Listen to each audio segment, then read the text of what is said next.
வேல்முருகன் அண்ணன் இப்போ 1 மணி நேரம் உங்ககிட்ட பேசினார் இல்லைங்களா? அதுலேருந்து அவர் பேச்சில் என்ன புரிஞ்சுக்கிட்டீங்க, என்னென்ன சொன்னார்? சட்டமன்ற உறுப்பினரான வேல்முருகன் ஐயா அவர்கள் அவர்களுடைய பதவியை மிகச் சரியாக பயன்படுத்துகிறார் என்பதை நான் புரிந்து கொண்டேன்.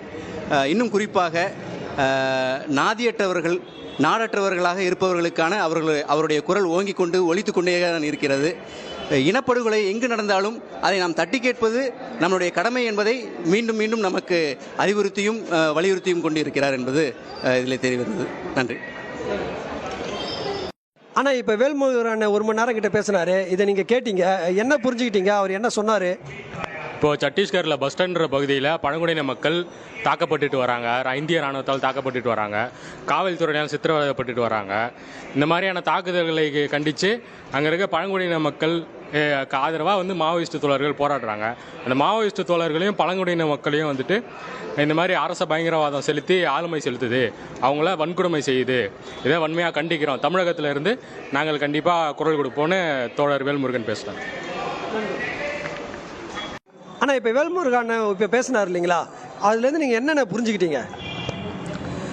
மரியாதைக்குரிய தமிழக வாழ்வுரிமை கட்சியினுடைய தலைவர் தோழர் வேல்முருகன் அவர்கள் இன்னைக்கு அரசு அடக்குமுறை எதிர்ப்பு கூட்டமைப்பு சார்பாக நடத்தின கருத்தரங்கத்தில் கலந்துக்கிட்டார். அவர் சொன்ன முக்கியமான கருத்து என்னன்னு கேட்டிங்கன்னா, நான் வேறு அமைப்பில் இருந்தாலும் வேறு கட்சியில் இருந்தாலும் ஒரு சட்டமன்ற உறுப்பினராக பொறுப்பேற்று இருந்தாலும் கூட இந்த மாதிரியான மக்களுக்காக போராடக்கூடிய போராளிகள், அது தமிழ் தேசிய போராளிகளானாலும் சரி, அது நக்சலைட் மாவோயிஸ்ட்டுகளானாலும் சரி, போராளிகள் பக்கம் நான் நிற்பேன், அவங்களுக்காக பேசுவேன் அவங்களுடைய நியாயமான விஷயத்த அப்படிங்கிறத அழுத்த திருத்தமாக சொல்லியிருக்காரு. குறிப்பாக இன்றைக்கி பஸ்தாரில் நடக்கக்கூடிய மோடி அரசாங்கத்தினுடைய ஆப்ரேஷன் ககர், அதை உடனடியாக ஸ்டாப் பண்ணோம். அந்த பழங்குடி மக்கள் மேலே ஒரு இனாளிப்பு போரை மோடி அரசு நடத்திக்கிட்டு இருக்குது, அதை உடனடியாக ஸ்டாப் பண்ணணும், அதுக்காக நான் குரல் கொடுக்குறேன் அப்படிங்கிற விதத்தில் அவர் இன்றைக்கி பேசியிருக்காரு கலந்துக்கிட்டு. சமீபத்தில் வேல்முருகன் பெண் பிள்ளைகளை நாளைக்கு கட்டி கொடுக்க போகிற பெண் பிள்ளைகளை ஒரு பப்ளிக்காக மேடையில் முத்தம் கொடுக்க வைக்கிறீங்களே, இதெல்லாம் தவறுன்னு சொல்லிட்டு பேசியிருந்தார். இது எப்படின்னு நீங்கள் பார்க்குறீங்க? அவர் பேசுறது சரின்னு நினைக்கிறீங்களா? இல்லை, அது என்னென்னா அவருடைய வயசு, அவருக்குன்னு ஒரு அனுபவம் இருக்கும், அதிலிருந்து அவர் பேசுகிறாரு. இப்போ அதுக்கு அவரே விளக்கமும் கொடுத்துருக்காப்புல. பொதுவாக என்னென்னா இது இந்த பிஜேபி பண்ணுற மாதிரி இந்த கலாச்சார காவலர்கள், இந்த காதலிக்கிறவங்கள பிடிச்சி கல்யாணம் பண்ணுறது, அல்லது இந்த மாதிரியான இருக்காங்க இல்லையா, அந்த பெண்களை அந்த மானத்தை அந்த ஒரு மாதிரி கொண்டு போவாங்க இல்லையா, பெண்கள்லாம் இப்படி தான் இருக்கணும், அச்சம் மலம் நாணம் பயிர்ப்பு அப்படின்னு கலாச்சார காவலர்கள், அந்த மாதிரி ஒரு சொல்லலை. இவர் என்னன்றாருன்னா ஒரு சுய ஒழுக்கம் வேணும், ஒரு நடிகன் அப்படிங்கிறதுனால போயிட்டு நம்ம அங்கே பொது மேடையில் போய் இந்த மாதிரி பண்ணக்கூடாது, கட்டி பிடிக்கிறது முத்தம் கொடுக்கறது இந்த மாதிரிலாம் பண்ணக்கூடாது. அவர் சொன்னது சரின்னு நினைக்கிறீங்க? ஒரு வகையில் சரிதான். ஆனால் இப்போ வேல்முருகன் பேசுனார் இல்லைங்களா, நீங்கள் கேட்டீங்க, அதுலேருந்து என்னென்ன புரிஞ்சுக்கிட்டீங்க, அவர் என்ன சொன்னாருன்னு? பழங்குடி மக்களுக்காக, இன்னும் தாழ்த்தப்பட்ட மக்களுக்காக, சுருக்கமாக சொல்ல போனோம்னா அவள் அல்லாத அனைவருக்கும் எந்த ஒரு பிரச்சனையாக இருந்தாலும், எந்த ஒரு அமைப்பாக இருந்தாலும் அதை முன்னெடுத்துச்சுன்னா முதல் ஆளாக நான் நிற்பேன் அப்படின்றத ரொம்ப ஆழமாக ஆணித்தரமாக பதிவு செஞ்சார். இதில் மிக முக்கியமான விஷயம் என்னன்னு கேட்டிங்கன்னா, போராடக்கூடிய போராட்ட குணமுள்ள முற்போக்கு சிந்தனை உள்ள எந்த அமைப்பாக இருந்தாலும் அழைத்தால் அடுத்த நொடி நான் அங்கே வருவேன் அப்படின்றதில் போராட்ட குணத்துக்காக முன்னெடுக்கக்கூடிய அனைத்து தோழர்களுக்கும் உறுதுணையாக இருப்பேன்றதை மிக தெளிவாக சொன்னார். அது மட்டும் இல்லை, சிறு வயதிலிருந்தே அவர் போராட்ட குணமுள்ள அமைப்புகளுடனும் தோழமைகளுடனும் தொடர்ந்து இன்றைக்கு வரைக்கும் பயணிச்சிட்ருக்கின்றதையும் மிக ஆழமாக தெரிவித்தார். அவருடைய பேச்சு என்பது எங்களை போன்ற முற்போக்கு சிந்தனை போராட்ட குணமுள்ள நபர்களுக்கு ஒரு ஊக்கமாக இருந்துச்சுன்றதை இந்த நேரத்தில் நான் தெரிவிச்சுக்கிறேன். ஆனால் சமீபத்தில் விஜய் மேடையில் பெண்கள்லாம் முத்தம் கொடுத்ததை பற்றி பேசினார்.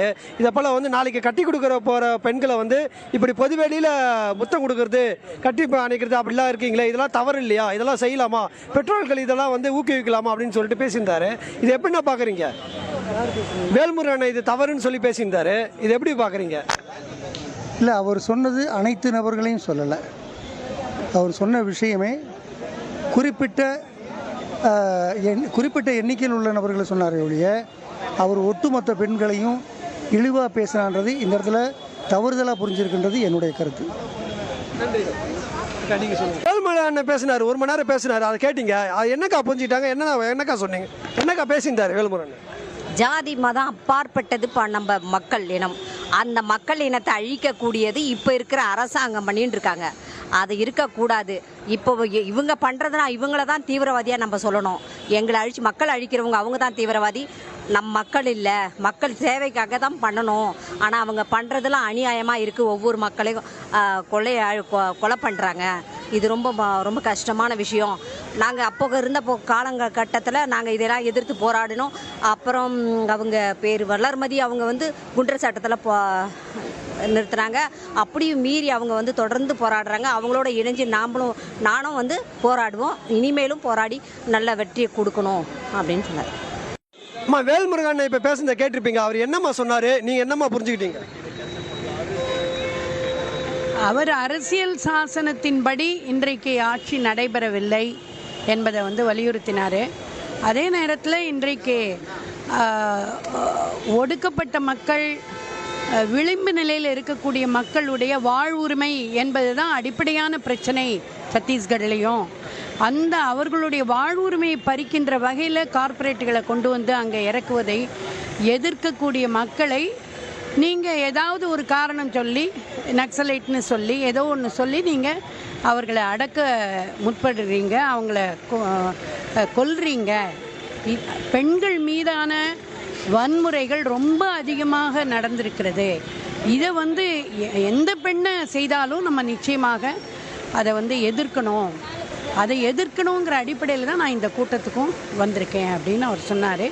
எங்களுக்கும் அமைப்பு சாரா தொழிலாளர்களுடைய நல வாரியங்களை பாதுகாக்கணும். ஒன்றிய அரசினுடைய சட்டங்களை நிராகரித்து மாநில சட்டங்கள், மாநில நல வாரியங்களை பாதுகாக்கணுங்கிறது அவர் வெளியில் சட்டமன்றத்துலேயும் வெளியிலையும் அவர் பேசியிருக்காரு.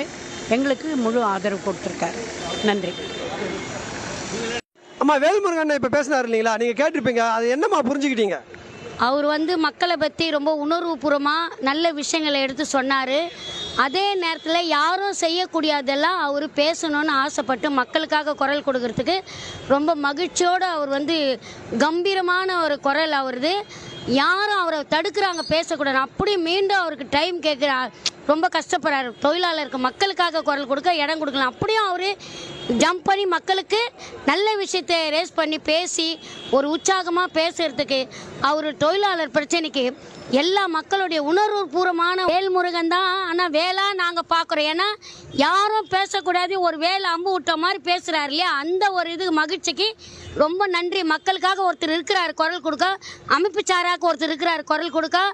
ஒவ்வொரு பிரச்சனைகள் பாரு இன்னைக்கு கம்பீரமாக பேசினார். போகிற அளவுக்கு மாதிரி அந்த ஊருக்கு போகிற மாதிரி உற்சாகம் கொடுத்தாரு. அந்த நன்றி. அக்கா, இப்போ வேல்முருகன் பேசினார் இல்லைங்களா, இதுலேருந்து என்ன புரிஞ்சுக்கிட்டீங்க? அவர் என்னக்கா சொன்னார்? அவர் அநீதிக்கு எதிராக எங்கே ஒடுக்குமுறை நடக்குதோ அந்த ஒடுக்குமுறைக்கு எதிராக ஒடுக்கப்பட்ட மக்களோட சார்பாக பேசக்கூடிய ஒரு தலைவர். ஒரு சமூக நீதி, ஜனநாயகம், சமத்துவம், தமிழ் தேசியம் என்ற பெண் உரிமை என்று பல தளங்களில் இருக்கக்கூடிய மக்களுக்கு ஆதரவாக பேசக்கூடிய ஒரு முக்கியமான தமிழ்நாட்டுடைய தலைவர். அதனால தான் அவர் இன்னும் ஜனநாயக நீரோட்டத்தில் பயணிக்கிறாரு. பல்வேறு இயக்கங்களோட சேர்ந்து பயணிக்கிறாரு. அது மட்டும் இல்லை, அவர் அவருடைய கடந்த கால வரலாறு பார்த்திங்கன்னா நிறைய தமிழ் தேசிய போராட்டங்களில் ஈடுபட்டு சிறைக்கு சென்று அந்த இயக்கத்தோடு சேர்ந்து பயணித்த ஒரு தோழர், முக்கியமான ஒரு தோழர். அவர் இன்னைக்கு அடக்குமுறைக்கு எதிராக ஒரு குரல் கொடுக்குறாருன்னா அது நியாயமானது, வரவேற்கணும். அதே தான் நம்மளுடைய கருத்து கூட. அக்கா, வேல்முருகன் பேசுனதை இப்போ கேட்டீங்க, என்னக்கா புரிஞ்சுக்கிட்டீங்க? அவர் என்னக்கா பேசினார்?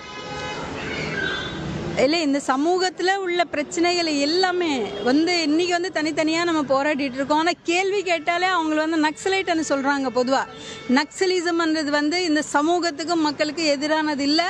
அது இந்த சமூகத்துக்கு அடித்தட்டு மக்களுக்கு தேவையானது, நம்ம ஒன்றுபடுறதுக்கு அடிப்படையானது, நம்ம எல்லாம் ஒன்றா இருக்கணும் அப்படின்ற கான்செப்ட்லேருந்து அவர் பேசியிருக்கிறாரு. அது கரெக்டு தான். இன்றைக்கி இருக்க பழங்குடி மக்கள் இல்லை, இங்கே இருக்கிற எல்லா மக்களுக்கும் கூட அது அடிப்படையான ஒரு விஷயம்.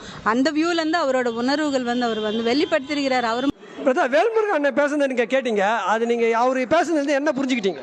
அவங்க பேசுனதுல முக்கியமான விஷயம் என்னன்னா, இந்த மாதிரியான பிரச்சனைகள்லாம் நடக்குது, அதை எதிர்த்து குரல் கொடுக்கறது. நம்ம இப்போ இத்தனை பேர் இது பேசுகிறோம், இந்த விஷயம் எக்ஸாக்டாக எத்தனை பேர் சென்றடையும் அப்படின்னு தெரியாது. இந்த விஷயத்தை வெளியில் தெரியாமே வச்சுருக்காங்க நிறைய பேருக்கு. இந்த மாதிரி நம்மளோட இப்போ இத்தனை பேர் இந்த விஷயத்தை கேட்டுட்டு இருக்கோம், நம்மளாம் கேட்கறதுனால இந்த விஷயம்லாம் வெளிவராது. கேட்குறவங்க போய் வெளியில் சொல்கிறது, அது மூலமாக இந்த சமூகத்தில் இந்த விஷயம் வெளியில் தெரியப்படும். அந்த மாதிரி விஷயத்தை பற்றி அவங்க சொன்னாங்க. அப்புறம் அந்த அந்த பழங்குடியின இன அழிப்பை பற்றி முக்கியமாக பேசினாங்க. இந்த இன அழிப்பு வந்து அந்த இதை எப்படி அவங்க மறைக்கிறாங்க, அரசாங்கம் வந்து எப்படி இந்த விஷயத்தை வெளியில் தெரியாமே இருக்குது. தென் அந்த இன அழிப்பை பற்றி அவங்க பேசினாங்க. இந்த மாதிரி பாலியல் வன்புணர்வு செஞ்சு நிறைய பேர் தாக்கப்படுறது குறித்தும், அங்கே உள்ள மக்களையே இந்த மாதிரி அங்கே உள்ள பழங்குடியினரே கொண்டு மாவோயிஸ்டான கணக்கு காட்டுறது, அந்த மாதிரி விஷயங்களெல்லாம் எப்படி தப்பான முறையில் செயல்படுத்துகிறாங்க, அந்த மாதிரியான விஷயங்களை பற்றிலாம் பேசியிருந்தாங்க தோழர். நல்லா இருந்துச்சு.